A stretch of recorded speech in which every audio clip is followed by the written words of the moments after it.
How often you experience intuition or instinctive feelings? Scientists have found that these feelings come from your second brain. That's your gut.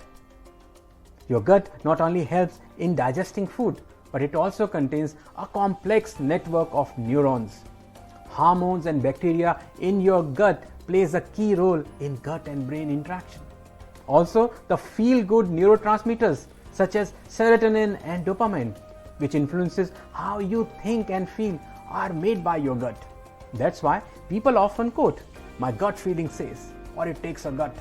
So today, I will share 3 ways to improve the health of this second brain, your gut.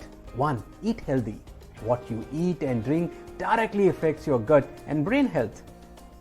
Exercise regularly and manage stress.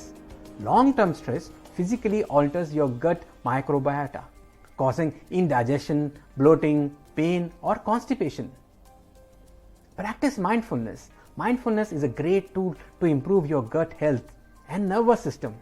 It balances your mood and decreases anxiety. So be careful what you eat, because you are what you eat. And start to learn mindfulness without any further delay.